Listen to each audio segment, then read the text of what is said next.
What's up guys, this is Corey with the Dirt City Gym, back with another video for y'all today. So today we are taking a look back at an older Set 1 leader. We're looking at our Frieza and Golden Frieza leader. This has always been one of my favorite leaders. This and Surdeku are my two favorite leaders in the game, going all the way back to Set 1. And, you know, they kind of do similar things. They're untapping energy and different things like that. Frieza's got a little bit more of a versatility ability because he's able to just sack cards and untap energy, and he draws. In addition to, he's also yellow, so he's not as affected by things like Tien Shenron or Turning Fire when you're untapping those energies and different things like that. So let's go ahead and get into the list. Alright, so first up we've got our leader. Frieza, then Golden Frieza on the back. On his front side, he's got an activate main once per turn. Choose up to one of your Frieza's army battle cards and remove it from place it in the drop area. Then choose up to one of your energy, untap it, and draw one card. And then he's a draw 2 leader on Awaken. On his backside, he's an active main once per turn.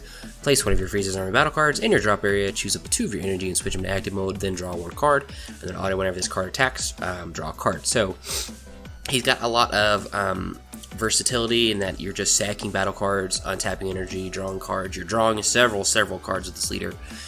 His Awakening turn is really powerful in terms of card draw because you can like play something first, sack something else, untap an energy, draw a card, awaken, draw 2 more cards, sack something else, untap 2 more energy, draw another card, swing, draw a card. So you're just drawing like an absolute ton of cards with the leader throughout the game, but especially on those power like awaken type turns. Like I said, he's yellow. He's a Frieza's army, so he gets a little bit more benefits. You get things like Cold Bloodlust. You're not as affected by like the Tien Shenron or Turning Fire as we talked about, and a lot of that like blue hate stuff. There's also obviously because he's yellow, there's things like Harder that affect him really poorly, but you know, those are things we can work around. Moving on into the actual list, so first up we've got 4 Chi-Lai Frieza Force Soldier. She's a 1-drop 1 green, 4K. Whenever you play this card, draw a card, and then activate main for a green and 1 other. Choose up to 1 green Frieza's army card with energy cost of 2 or less from your deck. Play it, then shuffle your deck. So she's really great. She replaces herself when she comes into play. For 2, she finds a card from the deck, so you're not actually using cards from your hand, which is nice. She's a Frieza's army, so you can just sack her later in the game to untap and draw cards. She's also a Chi-Lai BR, which is relevant because we have cards that interact with Chi-Lai BR specifically, which we'll get into a little bit. So she checks a lot of boxes. She's just a really great, just 1-drop, really efficient. Alright, next up we've got 4 Infernal Emperor Frieza. He's a 1-drop 1 green, 10k. Auto, whenever you play this card, choose the 1 card in your life and add it to your hand. This is our Self-Awakening. So, you know, pay 1, play him, take a life, swing it a 10k, sack him with a leader, untap, draw, so a lot of value there. Then you can play like another one, take another life. He's searchable off the Chi-Lai Frieza Force Soldier. He's searchable off of Frieza's Call, so there's a lot of different ways to kind of get him into play, so a lot of great value there. Being at a 10k, he applies a lot of pressure early, which is really nice for us. Alright, next up we have 4 Chi-Lai the Beautiful. She's a 2-drop 1 green, 15k, auto once per turn. Whenever one of your opponent's battle cards is KO'd, your opponent chooses 1 card in their hand and places it in their drop area. This is kind of our first introduction into our hand destruction. You know, we swing into cards, KO them, they have to pitch cards out of their hand. This ability does stack, so if we have multiple of these in play, they're having to discard multiple cards every time we KO something, which is nice. At 15k, she's able to apply pressure. She's searchable off the Frieza Force Chi-Lai Soldier. She's searchable off of Frieza's Call. She's a Frieza Force, so we can just sack her to untap and draw cards. A lot of great value for what she does in this deck. Just a really solid card. She's also a Chi-Lai BR, which is relevant for this next card here, which is Speedy Partner in Limbo. He is a 2-drop 2 green, 15k, auto whenever you play this card. If there's a Chi-Lai BR card in play in your battle area, your opponent chooses 1 card from their hand and places it in their drop area. So like we talked about with the Chi-Lai the Beautiful and the Chi-Lai Frieza Force Soldier, those are our Chi-Lai BR cards. So as long as one of those are in play, whenever we play Limbo, they pitch a card, which is good. Just a great, you know, pay 2, make them pitch a card. He's also searchable from the Frieza's Call and the Chi-Lai Frieza Force Soldier. He's a Frieza's army, so he can sack him as a leader to untap and draw. So just a lot of really great value. He's 15k, so he applies pressure. There's a really good like loop that we'll get into a little bit that we can do with him that's really powerful as well. Next up, we've got 4 Android 13 Agent of Destruction, so he's a 3-drop 2 green, 20k critical. Active main for 2, choose up to one of your opponent's battle cards and KO it. Then your opponent chooses one card from their hand and places it in their drop area. So this is some of our hard removal. Obviously, it doesn't interact with barrier, but that's fine. This also triggers with the Chilai the Beautiful. So we pay 2, we pop something with this, they discard card off of his ability. Then we have a Chilai in play, they have to pitch an additional card, which is nice. Being a 20k crit, he can swing in, apply a lot of pressure, so that's really nice for us as well. There's a lot of really good value off of him. Also, his 2-cost ability isn't a once per turn, so if they have multiple threats in play, we can just pitch multiple cards, which is nice. Next up, we have 3 Surprise Attack Frieza. It's a 4-drop 1 green 15k critical. Auto activate this skill when your opponent's battle card is KO'd. If Surprise Attack Frieza is not in play in your battle area, you may play this card for free, and then you can only have 1 Surprise Attack Frieza in play at a time. So this is really great. You know, we swing into something, we kill it, we play this. Now they're discarding cards of the Chilai, or we're using Android 13 to make them kill something. They're discarding cards that way, and then we get to get a value 15k critical for free. Who can swing, apply pressure, then we can sack him with the leader to untap energy. So there's a lot of really different routes there we can do, which is nice. He's also a 110k, so defensively that's really good for us. Sometimes we need that additional combo power. Most of our stuff are 0.5ks, so having that extra 5k is really nice. Alright, next up we've got 4 Avenging Frieza. So 1-drop 1 yellow, 5k. Auto, whenever you play this card, look at the 3 cards from the top of your deck, choose the 1 Frieza's army among them with an energy cost of 2 or less, and add it to your hand and shuffle your deck. Majority of the deck this is able to find, so we should always hit something off of this. It's also able to find our super combos, which is really, really nice. So a lot of value there. And then we just sack this to our leader to draw a card and untap an energy. So we get great value off of it. Assuming you hit, it's a +1 because when you play it, it replaces itself with a card that you find, and then you sack him with the leader to draw an additional card and untap an energy, so a lot of really great value. Next up, we've got 3 Frieza Biding His Time. So it's a 1-drop 1 yellow 5k. Auto, whenever you play this card, choose up to one of your opponent's battle cards with energy cost of 2 or less, ignoring barrier, and switch it to rest mode. This is how we deal with, little threats that have barrier, whether it be like Strive to be the best Goku, or, the Whis and the Borgos and the Kami type cards that, affect us from untapping energy. Also good for, Mercenary Tau, if they're trying to stop us from doing hand destruction. So a lot of good different little interactions there. Since he's a 5k, he can tap something down, then swing into whatever he taps down and apply pressure there, so they're going to have to debate whether they want to pitch a card to save a little 5k or just let it die. And then after that, you can just pitch it to the leader to untap and draw a card. So a lot of really great value. This is also searchable off the Frieza's Call, so we can just play it off of that and search it out of the deck, so we have access to it whenever we need it. So a lot of different really good strategies there.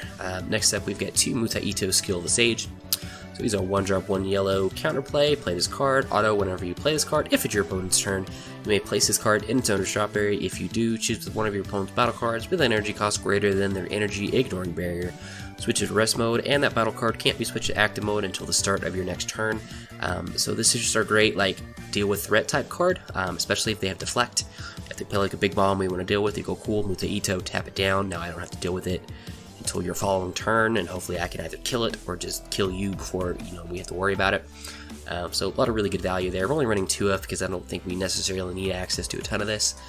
You could side more if you feel it's necessary, but we're drawing so many cards on the deck, we should see this pretty much by the time that we need to. Alright, next up we've got 3 Shenron Figure of Majesty, so it's a 4-drop 20k permanent. This card can attack. Activate main once per turn for sparking 5. Draw 1 card, then choose 1. Choose up to 2 of your energy and switch into active mode. Choose 1 battle card with energy cost of 2 or less from your drop area and play it, or choose your leader card or one of your battle cards and it gets plus 5k and critical for the duration of the turn. Typically speaking, we're using this to bring back stuff from the drop area. Untapping energy is really good too. It's also drawing this card, so it's continuing that hand advantage. It replaces itself its first turn it comes out, and then any turn after that, it's just pure value at that point. So kind of one of the loops I was talking about earlier that you can do is with Speedy Partner Limo. So you pay 2, you play Limo, you make them pitch a card, you swing with Limo. Now that you're applying a pressure, they're either having to take a life or they're comboing out of it, removing more cards from their hand. Then you use your leader ability to sack the Limo, untap the energy, draw a card. Then you can use Shenron to bring that Limo back making them pitch even more cards, and then you swing again with another 15k. So you're just continually applying pressure. You can get in that loop where you're making them pitch more than, like at least 2 cards a turn. A lot of great value there. This can also bring back like Chilai the Beautiful, so that comes into play, and you're making them, you're pressuring them whenever you KO their battle cards. So there's a lot of different interactions there. Untapping the energy is also really good as well.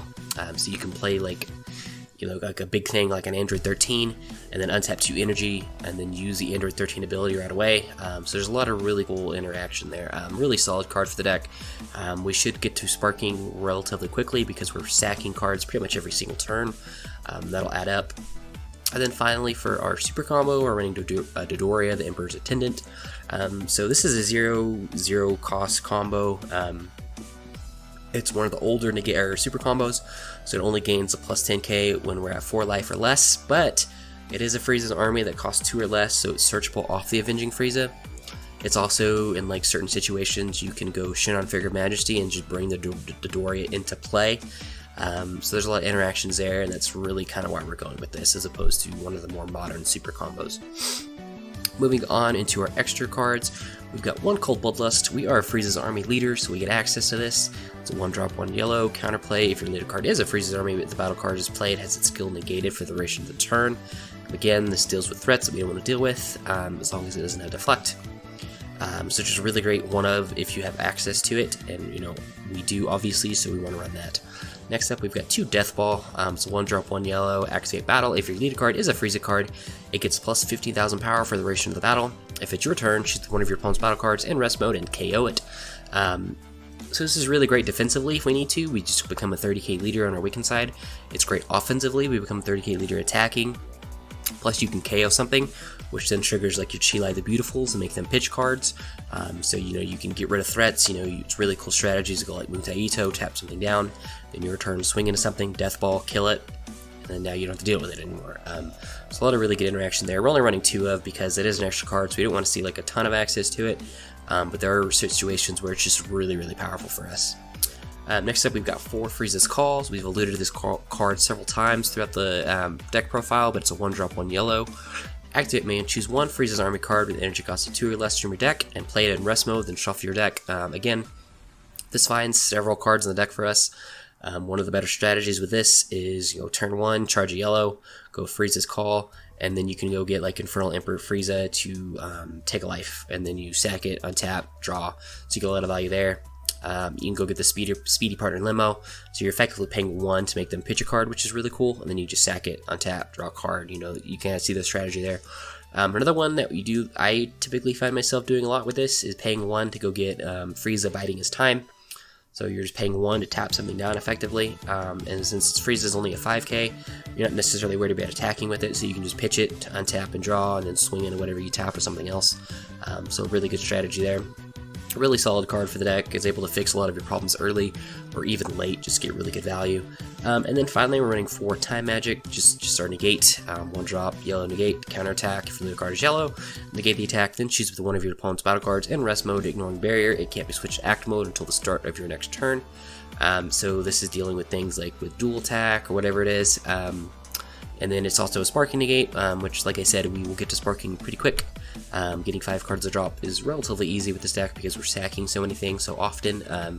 So this will be live pretty quickly, usually by turn 2, turn 3, we're already at sparking, so we can take advantage of this. It's just really great to have access to a sparking negate whenever you can, and this is our 1 for yellow, so we're going to run that. Overall, like I said, really what the deck's trying to do is do a lot of like hand disruption. We're playing cards, make them pitch cards, we're killing battle cards, making them pitch cards, really just kind of wearing them down. There's nothing in this deck that's, really like super like powerful. There's nothing over a 20k. So we're just kind of chipping away, and then just like resource warring them. Really taxing. We're just making them pitch cards and having a combo or make decisions that way. We're swinging with crit, different things like that. And we're just continually applying that pressure that way, and then just kind of swinging away and chipping away. So that's really what the deck's trying to do. Like I said, I do think the deck is powerful. I don't know that it's like going to be like a top tier deck, but I do think it does a lot of things that are hard to deal with in the format. Energy manipulation that's not tied to blue is very strong. just because there's not a lot of cards to interact with a non-blue leader that untaps. Access to Cold Bloodlust is very strong as well. You know, now that it's limited to 1 after the limits and everything like that, there's a lot of decks that just aren't played anymore that had access to it. So any deck that does have access to it is just a leg up over a lot of things, because it can just Cold Bloodlust and stop a lot of threats. And then just, you know, the recursion with the Shenrons and different things like that. There's a lot of synergy with what the deck's trying to do. So all in all, I do think it's very solid. But anyway, guys, that is the list, and we will see y'all next time.